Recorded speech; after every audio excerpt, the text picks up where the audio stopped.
বন্ধুকে খাট থেকে নামিয়ে জঙ্কুক তোষক ফ্লোরে বিছাতে আরম্ভ করলো। দৃশ্যটি দেখে অবাক হয়ে গেছে তে।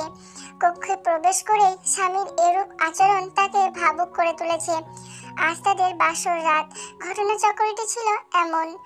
জঙ্কুক প্রথম বাক্যেই তের উদ্দেশ্যে দীর্ঘ গলায় বলল, চাপো।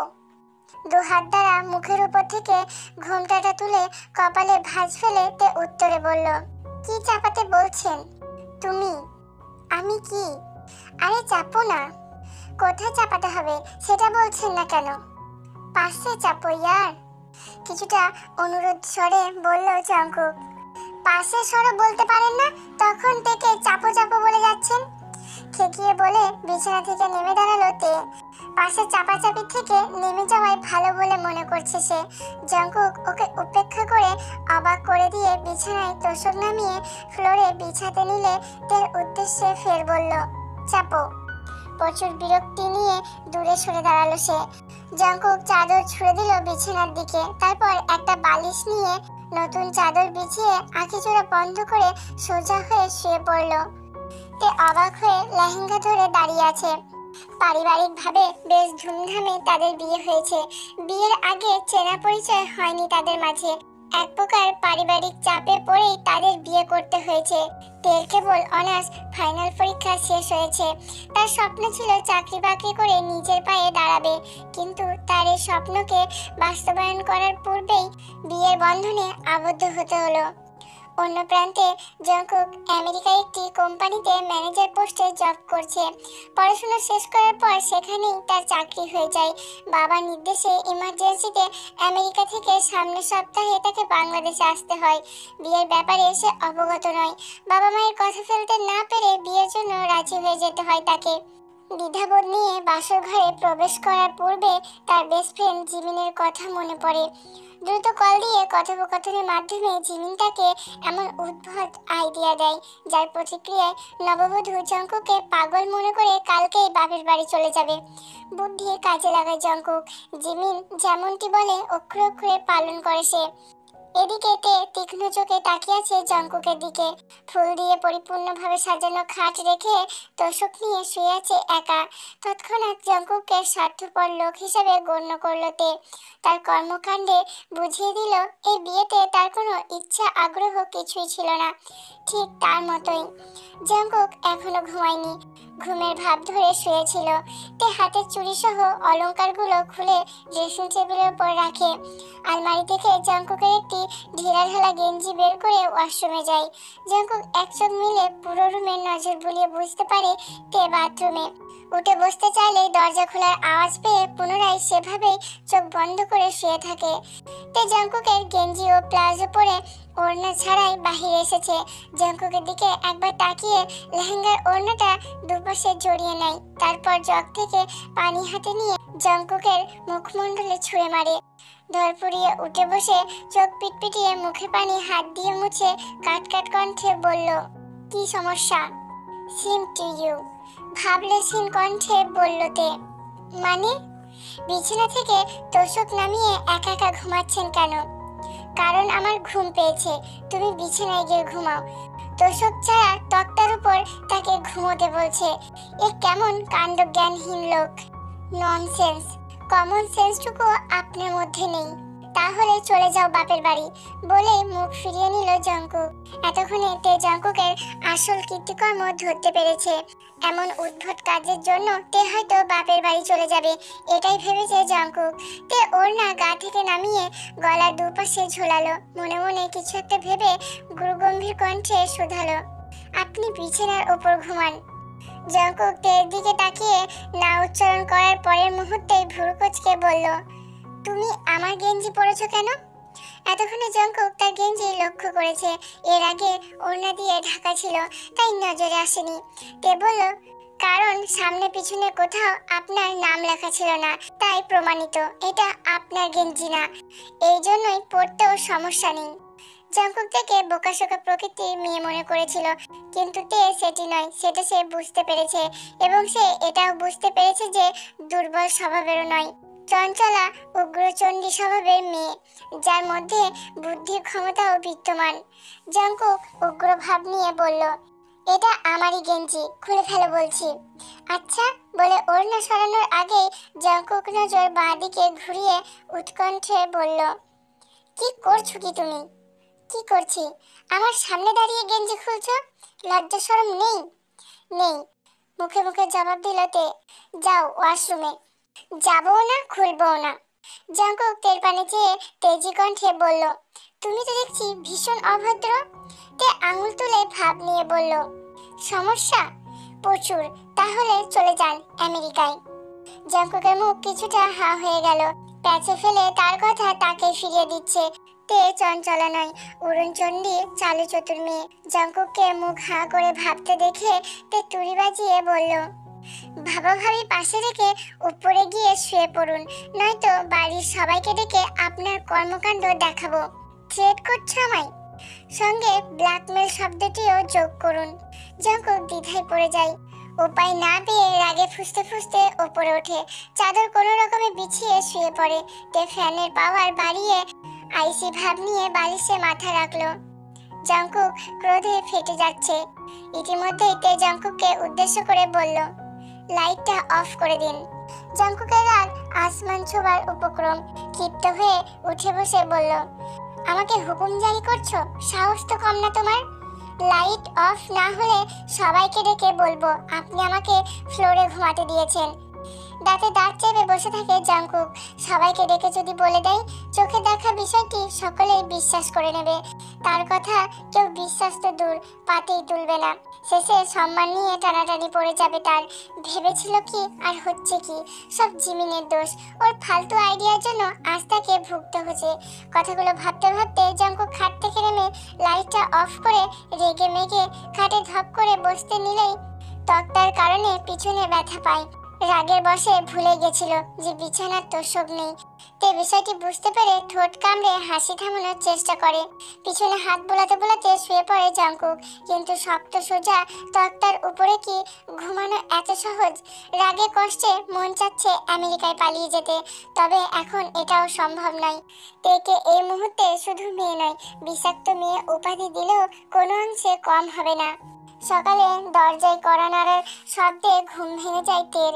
ঘুম ঘুম চোখে উঠে বসে বিছানায় নজর পড়তেই শূন্যস্থান দেখে তে পুরো রুমে নজর বুলায়, তবে জঙ্কুকে দেখা মিলল না। দরজা ভিতর থেকে লাগানো দেখে বুঝতে পারে জঙ্কুক ভিতরেই আছে। দরজা না খুলে প্রথমে ওয়াশরুম চেক করে, সেখানে না দেখতে পেয়ে বারান্দায় এসে দেখে ইজি চেয়ারে হেলান দিয়ে শুয়ে আছে।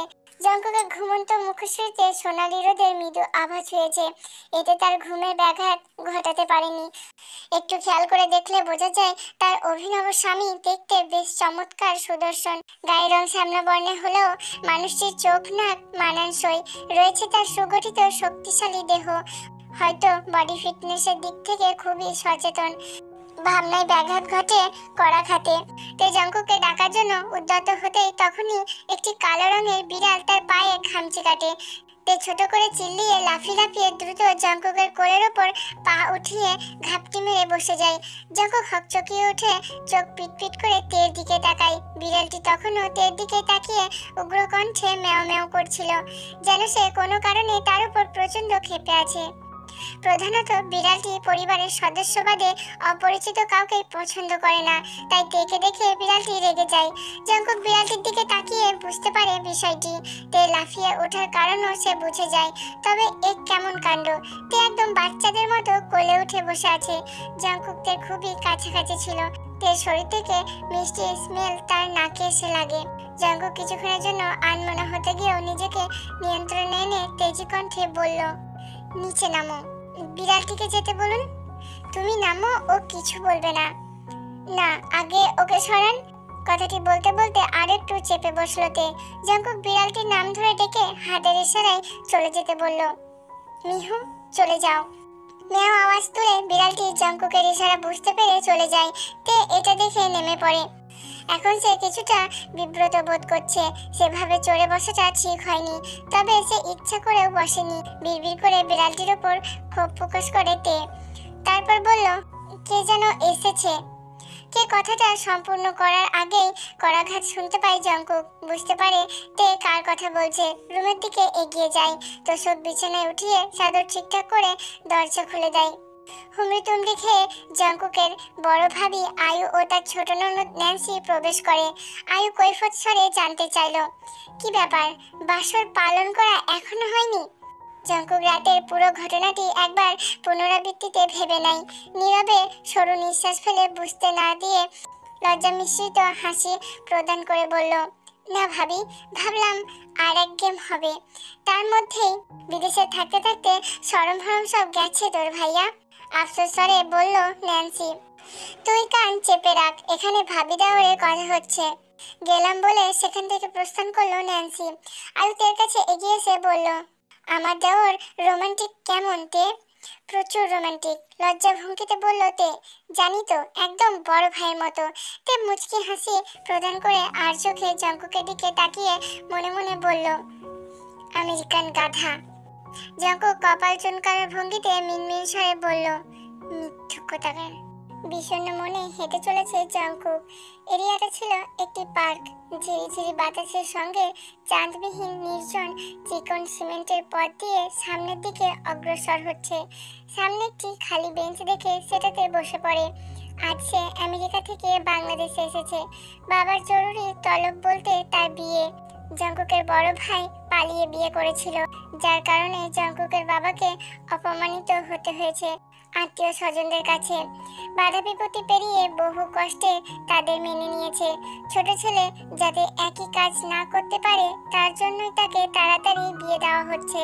জঙ্কুকে এসব ঘটনা বলে বুঝিয়ে রাজি করানো হয়েছে, কারণ সে তখন আমেরিকায় ছিল। সব ঘটনা জানলেও তার শতমাইল থাকার কারণে এসব তার দৃষ্টির অগোচরে ছিল। জঙ্কুক বাবার নির্দেশ অনুযায়ী বিয়েতে মত দেয়। এ নিয়ে তার মন খারাপ। তৎক্ষণাৎ তার মন খারাপ কাটে একটি মেয়ের চিল্লাচিল্লিতে। বাইরে তাকিয়ে দেখলো লাল পাড়ের হলুদ রঙের শাড়ি পরিধান একটা মেয়ে ফোনে কারোর সঙ্গে চিল্লিয়ে কথা বলছে। ব্লাউজের রং গোলাপি কালারের এবং হাতা একদম কোণয় পর্যন্ত। ল্যাম্পপোস্টের আলোয় মেয়েটিকে স্পষ্ট দেখতে পাচ্ছে সে। জঙ্কুক কৌতূহলে চনমনিয়ে উঠল। চুলের বহর বেশ দীর্ঘ, চোখ ধাঁধানোর মতো, চেহারা একদম দেখা যাচ্ছে না। বাতাসের জন্য খোলা চুলগুলো অভদ্রের মতো উঠছে। ছোট ছোট চুলগুলো ঢেকে রেখেছিল তার মুখমণ্ডল। মেয়েটির কথোপকথনে বুঝতে পারে বিয়ে না করার এই একই সমস্যায় সেও ভুগছে। এক পর্যায়ে মেয়েটি ফোন কেটে হতাশ হয়ে মাথা নত করে ফেলল। দূর থেকে জঙ্কুক এতক্ষণে পুরো বিষয়টি লক্ষ্য করছে। মেয়েটির চেহারা পুরোপুরি না দেখতে পেলেও এতটুকু বুঝেছে সে যথেষ্ট সুন্দরী। অজানা মেয়েটির মুখ দেখার জন্য মন প্রচণ্ড রূপে আনচান করছে। জঙ্কুক মেয়েটির অগোচরে একটি ছবি তুলে নেয়। জানে সে এটা ঠিক নয়, তবুও কেন জানি মনটা এই দুঃসাহসে সায় দিল। দ্বিতীয় ছবিটি তোলার পূর্বেই জিমিনের কল আসে। জঙ্কুক ফোন কেটে দিয়ে মেয়েটির দিকে তাকাতেই দেখে সে সামনে থেকে একটি স্কুটারে উঠে চলে যায়। জঙ্কুক উত্তেজিত হয়ে গাড়ির নাম্বারটা নোট করতেই যাবে, তখনই পুনরায় জিমিনের কল আসে। জঙ্কুক ফোনের দিকে তাকিয়ে খেপে যায়। ততক্ষণে সেই স্কুটারটি তার দৃষ্টি সীমানার বাইরে চলে যায়। নোট করা হয়নি নাম্বারটি। মন ব্যাকুলতায় ছটফট করতে থাকে। প্রথম কোনো মেয়ের প্রতি সুপ্ত অনুভূতি জাগ্রত হয়েছে, তবে পুরো চেহারা দেখার আগেই হারিয়ে ফেলেছে। শুধু রয়ে গেছে তার সেই হতাশ জড়িত ছবিটি। দীর্ঘশ্বাস ফেলে জঙ্কুক ভাবনা থেকে বেরিয়ে আসে। এটি এক সপ্তাহ আগের ঘটনা ছিল। তারপর থেকে প্রতিদিন সন্ধ্যার পর সেই সময়ে পার্কে গিয়ে বেঞ্চিতে বসতো, কিন্তু একবারের জন্যও মেয়েটির দেখা পাওয়া যায়নি। পরিচয়বিহীন অচেনা মেয়েটিকে জঙ্কুক ভালোবেসে ফেলেছে। তার হৃদয়ে ছোট একটি জায়গা তৈরি হয়েছে। তবে এসব কথা এখন ভাবা বেমানান বলে মনে হচ্ছে তার, সেটাও তের জন্য। অচেনা মেয়েটি কিছুক্ষণের জন্য তার বিয়ের ব্যাপারটি ভুলিয়ে দিয়েছে, তার কথা ভাবতে বাধ্য করেছে। এদিকে তের নাম ব্যতীত তার বিষয়ে কিছুই জানে না জঙ্কুক। তবে তে যে সহজ সরল প্রকৃতির মেয়ে নয় সেটা সে ভালো করেই বুঝতে পেরেছে। আগের দিন রাতে অচেনা মেয়েটির ছবির পানে তাকানো অবস্থায় বিদ্যুৎভাবে ফোনের রিংটোনটি বেজে উঠল। জিমিনের নাম্বার দেখে চোখ মুখ শক্ত হয়ে আসে তার। রিসিভ করতেই উগ্রকণ্ঠে বলল, রাস্কেল, গালি দিচ্ছিস কেন? তোর জন্য আমার সর্বাঙ্গ ব্যথায় টনটন হয়ে আছে। পুরো ঘটনাটা বল। সময় ব্যয় না করে রাতের পুরো ঘটনাটা বলল জঙ্কুক। জিমিন ভাবুক হয়ে বলল, তাহলে কি অন্য প্ল্যান বলবো? তোর প্ল্যানের ধারে কাছেও আমি যাচ্ছি না। এই দ্বিতীয়বারের মতো শোন ব্রো, একদমই না। আগে শোন, ভালো না লাগলে ফেরত নেব। জাঙ্কুক একটু ভেবে জবাব দিল, বল। পার্কে যে মেয়েটির ছবি তুলেছিলিস তার কথা টেকে বল। পুরো কথা শেষ করার আগেই মাঝারি খাঁচায় মিহুকে বন্দি অবস্থায় চোখের সামনে তাক করে কে যেন ধরে রেখেছে। চোখের সামনে এরূপ দৃশ্য দেখে হকচকিয়ে ওঠে। ফোনটা কেটে দেয় জাঙ্কুক। উঠে দাঁড়িয়ে পিছনে ফিরে দেখে খাঁচাটি হাতে নিয়ে দাঁড়িয়ে আছে তে। কপালে ভাঁজ পড়ে জাঙ্কুকের, সঙ্গে রাগ এসে জড়ো হয়। এটি ইঁদুর আটকানোর খাঁচা, তাতে মিহুকে আটকেছে তে। জাঙ্কুক ক্ষুব্ধ কণ্ঠে বলল, মিহুকে আটকেছো কেন? ছেড়ে দাও। মাথা দুদিকে নাড়িয়ে তে না বলল। হোয়াই? কারণ সকালেও আমাকে খামচি দিয়েছে। ন্যান্সি তোমাকে বলেনি কেন খামচি দিয়েছে? বলেছে, তবুও সে শাস্তির যোগ্য। ঘাড়তারামি ছাড়ো তে। মোটেও না। আমার সঙ্গে যে ভালো আমি তার সঙ্গে ভালো, যে খারাপ আমিও খারাপ। হোক না সে মানুষ বা পশু পাখি, আই ডোন্ট কেয়ার। জাঙ্কুক রাগী নিঃশ্বাস ফেলে কিছু বলার জন্য উদ্যত হতেই তে বলল, শুনুন, আমি জানি আপনার এই বিয়েতে কোনো মত ছিল না, আমারও ছিল না। তবে বিয়ে যখন হয়েছে, না চাইলেও সংসার তো করতেই হবে। তাই আমি মানিয়ে নেওয়ার চেষ্টা করব। আমার পক্ষে তোমাকে মানিয়ে নিয়ে চলা অসম্ভব। তবে এটা সবাইকে জানাই নাকি? কথায় কথায় ব্ল্যাকমেল করা বন্ধ করো। ব্ল্যাকমেল কোথায় করলাম? আমি তো শুধু বললাম। রাস্কেল টু, বিড়বিড় করে বলল জাঙ্কুক। এক নাম্বারটা বুঝি আপনার বন্ধু? তুমি আমার কথা কান পেতে শুনেছো তাই না? একদম না, ভিতরে প্রবেশ করতে করতে শুনেছি। জাঙ্কুক রাগী নিঃশ্বাস ফেলে বলল, আচ্ছা আমি চেষ্টা করব, যাও। এই যে আপনাকে কেউ ফোর্স করছে না, বুঝলেন? না চাইলে ঠেঙ্গা ভেঙচি দিয়ে বলে তে। এটার মানে কি? সম্মানীয় ব্যক্তিদের ঠেঙ্গা বলা হয়। কেন জানি জাঙ্কুকের মন উল্টো বলছে, তবুও সে আর কিছু বলল না। খাঁচাটি ছো মেরে নিয়ে মিহুকে মুক্ত করে দিল। তে বিড়ালটির দিকে আঙুল তাক করে চোখ রাঙিয়ে বলল, আর কখন আমাকে খামচি দিলে গন্ধযুক্ত বাথরুমে আটকে রাখবো মিহু। মিহু যেন তের কথা বুঝতে পেরেছে, মৃদু স্বরে মেয় উচ্চারণ করে প্রস্থান করে। জাঙ্কুক ভেবাচাকা খেয়ে দাঁড়িয়ে আছে। তের এরূপ কথাবার্তা তাকে ভীষণ বিরক্ত করে তুলেছে। জাঙ্কুক বেরিয়ে যায়। এমনিতেই মেজাজ তার বিগড়ে আছে, তের সঙ্গে থেকে আরো বিগড়াতে চায় না। আজ তাদের বউ ভাত। তেকে ন্যান্সি পার্লারে নিয়ে যেতে এলে সে না করে দেয়। ঘরে নিজে থেকেই তৈরি হবে বলে জানায়। আয়ু গোল্ডেন রঙের একটি লেহেঙ্গা ও কিছু জুয়েলারি দিয়ে যায়। চেহারায় সামান্য মেকআপ করে তৈরি হয়ে নেয়। অনুষ্ঠান বাড়িতেই হবে। ছাদে সব ব্যবস্থা করা হয়েছে। গেস্টরা একে একে আসতে শুরু করেছে। কিছুক্ষণ পরে পরেই আত্মীয়রা রুমে এসে তেকে দেখে যাচ্ছে। পার্লারে সাজিয়ে দেখে অনেকেই কানাঘুষা করছে, কিন্তু এতে তের কোনো ভ্রুক্ষেপ নেই। 12টার দিকে তের পরিবার থেকে লোকজন আসে। পরিপূর্ণ অনুষ্ঠান শেষ হওয়ার পর রেওয়াজ অনুযায়ী জাঙ্কুক তেকে নিয়ে যাওয়া হয় তেরের বাড়িতে। যেতে বেশিক্ষণ সময় লাগে না। তের চাচাতো মামাতো বোনরা জাঙ্কুককে নিয়ে পড়ে থাকলেও তে নিজের কক্ষে এসে ড্রেস চেঞ্জ করে গোসল সেরে নেয়। ভারী লেহেঙ্গার কারণে হয়রানি কম হয়নি সারাদিন। ভেজা চুল নিয়ে মিষ্টি খেতে খেতে নিচে এসে দেখে জাঙ্কুক এত এত শালিশানার পাল্লায় পড়ে নাজেহাল হয়ে গেছে। জাঙ্কুকের চেহারা দেখার মতো হয়েছে। তের সুপ্ত মায়া অনুভব হয়। শেষে সবাইকে ধমকিয়ে ড্রয়িং রুম খালি করে। জাঙ্কুক স্বস্তির নিঃশ্বাস ফেলে তেকে জিজ্ঞাসা করলো, তোমার বাথরুম কোথায়? ডান দিকে। নিয়ে চলো, আমি ফ্রেশ হব। আসুন। জাঙ্কুকে রুমে নিয়ে আসে। ফ্রেশ হওয়ার পর কিছুটা হলেও স্বস্তি মেলে তার। তের রুমেও সরু বারান্দা ছিল। জাঙ্কুক সেখানে গিয়ে দাঁড়ায়। তখনই তের ছোট বোন যিশু ওদের জন্য পায়েস নিয়ে আসে। তেরা দুই বোন, ভাই নেই ওদের। পায়েস হাতে নিয়ে তে যিশুকে চলে যেতে বলে। এক বাটি নিয়ে বারান্দায় এসে জাঙ্কুককে দেয়। খাবো না। বার্তাটি শুনে তে বাটি হাতে রুমে ফেরে। রাতে আহারের পরে তে জাঙ্কুককে এক বিছানায় ঘুমাতে দেয়। অবশ্য এতে কয়েকবার খোঁটা দিয়ে কথা শুনিয়েছে। তেও ওর পাশেই শুয়েছে। তবে সেই গল্প নাটকের কাহিনীর মতো মাঝখানে বালিশ রাখতে ভোলেনি তারা। লাইট অফ করার পর জাঙ্কুক থেকে সে মেয়েটির কথা জানাতে চায়। তবে সে দ্বিধাবোধ করছে। বউয়ের কাছে এরূপ কথা বলাটা ভালো দেখায় না। তবে সে অজানা রাখতেও চায় না, তাই সরাসরি ভাবেই বলে, একটা কথা বলবো? কি, ডিভোর্স চান? একটু বেশি বোঝার অভ্যাসটা ছাড়ো। তাহলে কি কোনো মেয়ের চক্কর? হ্যাঁ, তেমনই কিছু। নাম ঠিকানা বলুন, আমার ঘটকালি করতে সমস্যা নেই। কথাটা বলার সময় তের একটু খারাপ লাগে, তবে সেটা কিছুতেই জঙ্কুককে বুঝতে দিতে চায় না। আসলে মেয়েটিকে আমি একটা পার্কে দেখেছি। আগে বলুন, পুরো চেহারা দেখিনি। আগে হলুদ রঙের শাড়ি পরেছিল। আগে বিয়ে করবে না বলে কারোর সঙ্গে চিল্লাচিল্লি করছিল ফোনে। আগে আমার কথা তুমি সিরিয়াসলি নিচ্ছ না? নিচ্ছি তো, আপনি কন্টিনিউ করুন। মেয়েটির অজান্তেই একটা ছবি তুলেছি, দেখান। তোমাকে দেখাবো কেন? তাহলে ঘুমালাম আমি, হাই টেনে বলল তে। না শোনো, আমি তো এখানে তেমন কিছুই চিনি না, সেই পার্কের নামটিও আমার জানা নেই। হাঁটতে হাঁটতে সেখানে চলে গেছিলাম, তখন আবার রাত ছিল। আমাকে সেখানে নিয়ে যেতে পারবেন? হ্যাঁ, কাল নিয়ে যাব। সবাইকে বলবেন আমরা ঘুরতে যাচ্ছি। তাহলে তুমি আমাকে সাহায্য করছো, বিনিময়ে কি পাবো? কি চাও?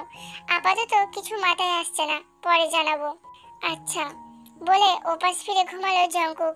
তে মুখ বাঁকিয়ে মনে মনে বলছে, নিজের স্বামীকে অন্য একটি মেয়েকে খোঁজার জন্য সাহায্য করছি। কত নাম্বার তালিকায় আছি জানি না। সকালে, শুনুন, শুনছেন? উঠুন আমেরিকান গাধা। লাস্টেটুকু চিল্লিয়ে বলল তে। জঙ্কুক ধরফড়িয়ে উঠে বসে তেজি কণ্ঠে বলল, হেই, তুমি আমাকে আমেরিকান গাধা বলছো? সেটাই তো আপনি, বিড়বিড় করে বলল তে। কি? এতবার ডাকছি শুনতে পাচ্ছেন না? জঙ্কুক কঠিন মুখ করে বলল, ঘুমের ঘরে ডাকলে কেউ শুনতে পায়? আমেরিকান গাধা পদবি তো ঠিকই শুনেছেন। তার মানে তুমি এটা বলেছিলে? আমি তো ঠেঙ্গা বলেছি। এই শব্দের মধ্যেও নিশ্চয়ই গড়বড় আছে। দাঁড়াও, এক্ষুনি গুগল করছি। তে দৌড়ে পালানোর জন্য প্রস্তুতি নিচ্ছে। জঙ্কুক গুগল সার্চ করে দেখে ঠেঙ্গা মানে হচ্ছে লাঠি, তার মানে ওকে লাঠি বলে সম্মান করছে। জঙ্কুক স্লোভাবে মাথা তুলে ক্ষিপ্ত দৃষ্টি ছুড়ে তের পানে। সেই দৃষ্টি তের কলেজের পাড়ি কেড়ে নেওয়ার আগেই দৌড়ে পালায়। জঙ্কুক ধরতে গিয়েও ব্যর্থ হয়। এমন উড়নচণ্ডী মেয়ে তার নজরে একটিও পড়েনি। অবশ্য সে থেকেছে বিদেশে, সেখানে বাংলাদেশি মেয়ে তেমন নেই বললেই চলে। তে যিশু এবং ওর 3 চাচাতো বোনদের সঙ্গে নিয়ে গভীরভাবে পরিকল্পনায় মগ্ন ছিল। রোজের হাতে ছিল জঙ্কুকের ফোন। সেই ফোন অনুসরণ করে সকলে কিছু একটা বলছে। 10 মিনিট অতিবাহিত হওয়ার পর সেখানে আগমন ঘটে জঙ্কুকের। গোল হয়ে ওদের বসে থাকতে দেখে বাঁকা দৃষ্টি ফেলে বলল, কি হচ্ছে এখানে? তারা থতমত খেয়ে উঠে দাঁড়িয়ে জঙ্কুকের পানে তাকায়। ওদের চেহারায় কিঞ্চিত ভীত ভাব দেখে জঙ্কুক প্রশ্নসূচক দৃষ্টি তাকায়। তে জঙ্কুকের ফোন পিছনে লুকিয়ে এগিয়ে এসে বলল, আপনাকেই দেখছিলাম আমরা, তাই না বল? বলে ওদের দিকে তাকিয়ে চোখ টিপ দিল। সকলে একসঙ্গে মিলে হ্যাঁ বলে উঠল। আমাকে দেখছো বলতে? আর আমার ফোন কোথায়? তে ওর ফোন আনলক করে গ্যালারিতে এসে একটি গাধা ছবি স্ক্রিনে এনে জঙ্কুকের দিকে তাক করে ধরে বলল, এই দেখুন, বলেছিলাম না আপনাকেই দেখছিলাম আমরা। জঙ্কুক চোখ বন্ধ করে রাগ নিয়ন্ত্রণ করতে পারে না। চিল্লিয়ে তে উচ্চারণ করে ধরতে যাওয়ার পূর্বেই অন্য দরজা দিয়ে তে বাহিরে চলে আসে। ড্রয়িং রুমে জেনির হাতে জঙ্কুকের ফোনটি দিয়ে যিশুর রুমে এসে লুকিয়ে পড়ে। গাধার ছবি দেখানোর কথা মনে পড়তেই তে খুব হাসে। জামাই বাজার শেষ হওয়ার পর রান্না ও খাওয়া দাওয়ার পর্ব শেষ। বিকালের দিকে জঙ্কুক তেকে নিয়ে ঘুরতে বের হবে। তে বোরখা ও হিজাব দ্বারা মুখ ঢেকে এসেছে। এতে জঙ্কুক কিছুটা বিরক্ত হয়, তবে মুখে কিছু বলে না। তারা সেখানে পৌঁছে ভাড়া মিটিয়ে সামনের দিকে এগোতেই তে জিজ্ঞাসা করলো, এটা সেই পার্ক নাকি? আরে না, তাহলে এখানে কেন নিয়ে এসেছেন? এখানে ঘুরি, সন্ধ্যার পর সেই পার্কে যাব। আচ্ছা, কি খাবে? আইসক্রিম খাবো, চলো। বোরখা না পরলে হতো না, কারণ তুমি ঠিকমতো হাঁটতেও পারছো না। কোথায় না তো, আমি হাঁটতে পারছি। তুমি কমফোর্টেবল ফিল করলে আমার কোনো সমস্যা নেই। তে কিছু বলল না। তার একটি আইসক্রিমের দোকানের সামনে এসে থামে। দুটি কর্ন আইসক্রিম কিনে বেঞ্চে বসে খাচ্ছিল। তে আর চোখে জঙ্কুকের দিকে তাকিয়ে দেখে টিস্যুর দ্বারা আইসক্রিম ধরে খাচ্ছে। উপর থেকে নিচ পর্যন্ত জঙ্কুককে পর্যবেক্ষণ করতে গিয়ে মুগ্ধ দেয় চোখ বুজে ফেলে তে। সে মনে মনে বলছে, কেন যে আমেরিকান গাধাটা এত সুন্দর, একটু কম সুন্দর হলে কি বেশি ক্ষতি হতো? কিন্তু নিমেষেই মনটা খারাপ হয়ে গেল তের। তবে সে কৃত্রিম হেসে জাঙ্কুককে জিজ্ঞাসা করলো, আচ্ছা মেয়েটিকে পেয়ে গেলে আপনি কি করবেন? জাঙ্কুক একটু ভেবে জবাব দিল, বিয়ের প্রপোজাল দিব, আর রাজি থাকলে বিয়ে করে নেব। আর তুমি তো আমাকে পছন্দ করো না, তাই কাবিনের সব টাকা দিয়ে ডিভোর্স দিলে আপত্তি আছে তোমার? কথাটি কানে পৌঁছাতে বুক মোচড় দিয়ে উঠল তার। খাওয়া বন্ধ করে জাঙ্কুকের দিকে তাকালো, তবে সেটি বুঝতে দেয় না। বলল, একদম না। যাক তাহলে ভালো, বলে খেতে আরম্ভ করলো জাঙ্কুক। তের খাওয়া বন্ধ। হৃদয় যেন বিষিয়ে গেছে জাঙ্কুকের বলা বাক্যগুলো শুনে। টুকটাক কথা বলার পর আরো বেশ কিছুক্ষণ সময় ব্যয় করে। তের মন কিছুটা খারাপ থাকায় ফোনের স্ক্রিনে তাকিয়ে বাকি কথা বলে সময়টুকু পার করে। মাগরিবের আজানের পর অন্ধকার হয়ে এসেছে। কিছুক্ষণের মধ্যেই জনশূন্য হয়ে আসছে জায়গাটি। পুরো অন্ধকার হবার পর জাঙ্কুক থেকে সে পার্কে নিয়ে আসে। তে জাঙ্কুককে আশ্বাস দিয়ে বলল, আপনি সেই বেঞ্চিতে গিয়ে বসুন। বসলাম, কিন্তু আজকে কি আসবে মেয়েটি? দেখা যাক, অপেক্ষা করতে ক্ষতি কি? আচ্ছা তুমি কোথায় দাঁড়াবে? আমি সামনের বেঞ্চে আছি, আপনি অপেক্ষা করুন। ঠিক আছে, তবে বেশি দূর যেও না। তে চলে যাই। জাঙ্কুক অচেনা তরুণীর জন্য অপেক্ষার প্রহর গুনছে। ঠিক সেই সময়ই জিমিনের কল আসে। কেটে না দিয়ে জাঙ্কুক কল রিসিভ করে। জিমিনকে জানাতে চায় পুরো ব্যাপারটি। দুজনের মাঝে কথোপকথন হয়। হঠাৎ জাঙ্কুক নুপুরের আওয়াজ শুনতে পায়। ঘাড় ঘুরিয়ে তাকাতে স্তব্ধ হয়ে উঠে দাঁড়ায়। আনমনে ফোন কেটে এগিয়ে যেতে আরম্ভ করে সামনের দিকে। সেদিনে সে অচেনা মেয়েটির দেখা সে পেয়েছে। বেঞ্চে বসে পা নাচিয়ে উল্টো দিকে মুখ করে ফোনে কথা বলছিল, যার দরুন নুপুরের রিনিঝিনি আওয়াজ হচ্ছে। জাঙ্কুক মেয়েটির নিকটে এগিয়ে আসে। দ্বিধাবোধ কাটিয়ে জিজ্ঞাসা করে, তোমার নাম কি জানতে পারি? মেয়েটা জাঙ্কুকের কথায় কোনো প্রতিক্রিয়া দেখালো না। ফোন কানে ধরে সেভাবে বসে রইল। জাঙ্কুকের আগ্রহ আরো বেড়ে গেল। সংশয় কাটিয়ে বলল, 6 তারিখে রাতে আমি তোমাকে এখানে প্রথম দেখেছিলাম। একটুর জন্য তোমাকে হারিয়ে ফেলেছি। 1 সপ্তাহ যাবৎ এই সময়ে অপেক্ষা করছি, কিন্তু তোমার দেখা মেলেনি। আজ তোমায় পেয়ে আমি সত্যি নিজেকে অনেক ভাগ্যবান বলে মনে করছি। মেয়েটি এবারও নিরুত্তরে শুনে যায় জাঙ্কুকের কথা। আমি তোমাকে বিয়ে করতে চাই। মেয়েটি দ্রুত বেগে উঠে দাঁড়ায়। পা আগে বাড়াতেই জাঙ্কুক চটজলদি বলল, উত্তর না দিয়ে চলে যাচ্ছ? মেয়েটি পথ থামিয়ে দ্রুত ফিরে তাকিয়ে কঠিন বাক্যে শোধালো, একজন বাঙালি মেয়ের একবারই বিয়ে হওয়া উচিত, 2-3 বার নয়। জাঙ্কুক হতবাক। মেয়েটির চেহারা দেখে আধারিয়া এই প্রহরটি যেন এখানেই থমকে যায়। অবাক চোখ মুখ নিয়ে চাপা স্বরে শোধালো, তে তুমি? আমি জানি অন্য মেয়েকে এখানে আশা করেছেন, কিন্তু সেদিনের সেই মেয়েটি যে আমি ছিলাম। আগে বললে না কেন? বললে কি হতো? আপনি আমাকে ভালোবাসার কথা বলতেন, নাকি বিয়ে করার কথাই বলতেন? জাঙ্কুক নিরুত্তর থেকে শূন্য চোখে তাকিয়ে রয়। তে সীমিত হেসে বলল, কাল রাতে পার্কের কথা বলাতে আমি তেমন গুরুত্ব দিইনি, কিন্তু সকালে মনে পড়ায় পুনরাবৃত্তি ভাবার পর মনে সন্দেহ জাগে। জেনিকে দিয়ে বাহানায় আপনার ফোন নিই। গ্যালারিতে গিয়ে আমার ছবি দেখে কনফার্ম হয় সেই মেয়েটি আমি। আমি যাকে বিয়ে করব না বলে বরপক্ষরা চলে যাওয়ার পর পালিয়ে পার্কে এসে বসে আছি, আর সেখানে সেই হবু বর বসে আমাকে দেখছে। কি অদ্ভুত, তাই না? বন্ধুর সঙ্গে পরিকল্পনা করে আপনার সাথে বোরখা পরে বের হয়, যাতে আড়াল হলে আপনার সামনে সেই সাজে উপস্থিত হতে পারি। এবার আসি মূল কথায়। আপনাকে ডিভোর্স দিতে আপত্তি নেই আমার। আপনার ভালোর জন্য ডিভোর্স দিতে প্রস্তুত আছি। পুরো কথা সম্পূর্ণ করে প্রতি উত্তরে আশায় তাকিয়ে রয় তে জাঙ্কুকের দিকে। জাঙ্কুক নজর নামিয়ে নেয়। তার এই মুহূর্তে কি করা বা বলা উচিত বোধগম্য নয়। তার ভাবনায় পরিবর্তন ঘটেছে। একটু নয়, বেশ খানিকটা পরিবর্তন। তে জাঙ্কুকের দিকে তাকিয়ে বলল, যা বলেন বাসায় গিয়ে বলবেন, এখন চলেন এখান থেকে। বলে ফিরতে নিলে হাতে টান অনুভব করে তে। ঘুরে তাকাতেই কপালে চিকন ভাঁজ পড়ে। জাঙ্কুক তার হাত ধরে আটকেছে। ঠোঁট বাঁকিয়ে হাসি ফুটিয়ে একটু টেনে কাছে এনে বলল, কোথায় চললে আঁধারিয়া প্রেয়সী? বাকিটুকু শুনবেন না? আঁধারিয়া প্রেয়সী বলে সম্বোধন করাতে তের কপালে ভাঁজ গাঢ় হয়। বাকিটুকু বলতে? জাঙ্কুক হাত ছেড়ে ঘাড়ে হাত বোলায়। আর মোড়া ভাঙার ভঙ্গি বলল, আমি জানতাম সেই মেয়েটি তুমি। কিভাবে? তোমার আলমারি খোলার সময় হলুদ রঙের শাড়িটি দেখতে পাই।